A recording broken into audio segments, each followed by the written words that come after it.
Kaip pasidaryti interaktyvią diagramą, kai keičiant duomenis pačioje lentelėje keistusi duomenų atvaizdavimas ir diagramoje. Taigi, turint duomenis, reikia pasidaryti paprasčiausią diagramą. Tai pirmas žingsnis. Pažymime turimus duomenis, spaudžiame įterpimas, pasirenkame diagramos, paimame paprastą stulpelinę diagramą ir įsiterpiam. Pirmiausia, susitvarkome diagramą, tai yra ištriname nereikalingus duomenis. Mums nereikalinga diagramos pavadinimas, jį pažymime ir spaudžiame klaviatūroje delete mygtuką. Lygiai taip pat ištriname ašių reikšmes, tai yra pažymime delete, sekas ir nuimame tinklelio linijas. Spaudžiame pliusiuką šalia diagramos ir nuimame tinklelį. Užsidėkime duomenis, kuriuos mes atvaizduojame. Šiuo atveju 100% yra skirtas didžiausiai mūsų reikšmė atvaizduoti, jį naudosime paskui kituose etapuose. Dabar užsidėkime savo reikšmių duomenų etiketes, jas pažymime ir uždedam duomenų žymas. Spraktelim tuščioj vietoj, kadangi mūsų diagrama apie zuikius ir lapes, vadinasi, mums reikia zuikių ir lapių ikonų. Ikonas rasime paspaudę įterpimas, pasirenkame iliustracijos ir tada keliaujame piktogramos. Piktogramų yra įvairiausių, suskirstytų pagal tam tikras reikšmes. Susirandame mums reikalingą zuikį, šiuo atveju pasiimsiu jį juodai nuspalvintą.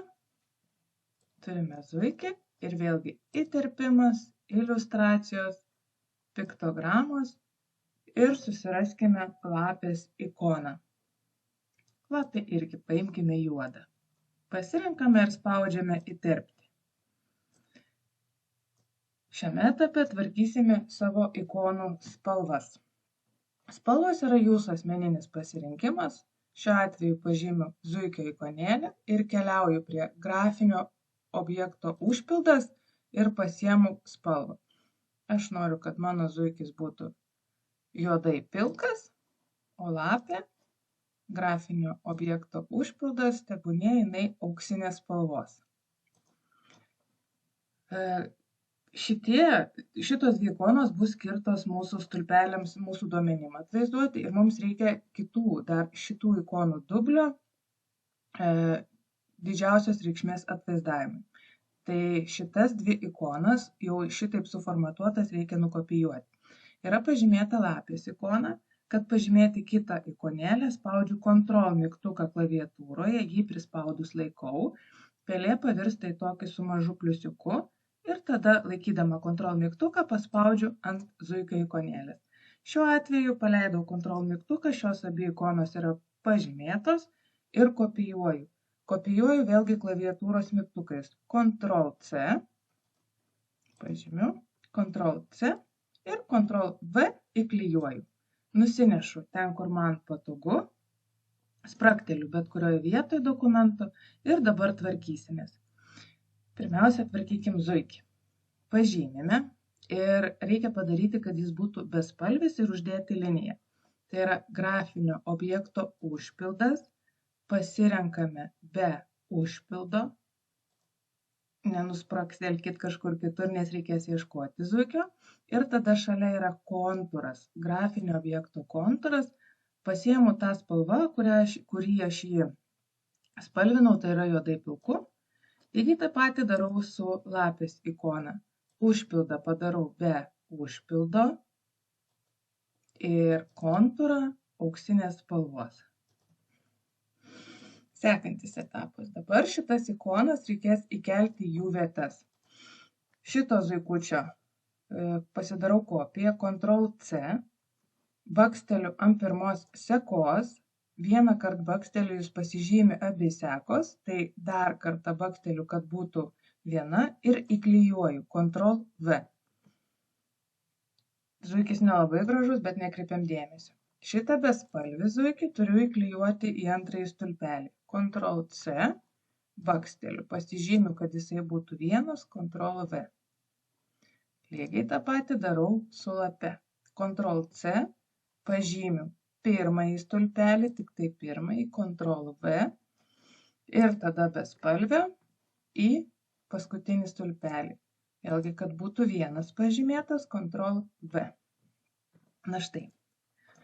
Kitas etapas. Turim sudėlioti jų sujungimo principą. Pasižymiu vieną kartą mūsų zuikį, dešinį pelės mygtuką, formatuoti duomenų tašką. Atsidaro pasirinkimai, keliaujame į pirmąjį, užpildas ir liniją. Jeigu viską gerai padarėte, čia turi būti pažymėtas paveikslėlio ar tekstūros užpildas ir lieka uždėti varnelį, kad sudėtų ir nustatytų mastelį. Pažymėjom, jis paliko šiek tiek negražus, kol kas nekreipiam dėmesį. Lygiai tą patį padarom asmeniškai su kiekviena ikonėlė, tą patį suliejimą.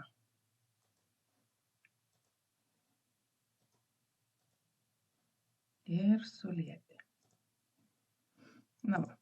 Dabar pažymime permatomas ikonas, abi vieną kartą spraktelim ir keliaujam į duomenų sekos formatą. Jeigu jums nušoko šitas pasirinkimas, tiesiog dešinį pelės mygtuką formatuoti duomenų seką.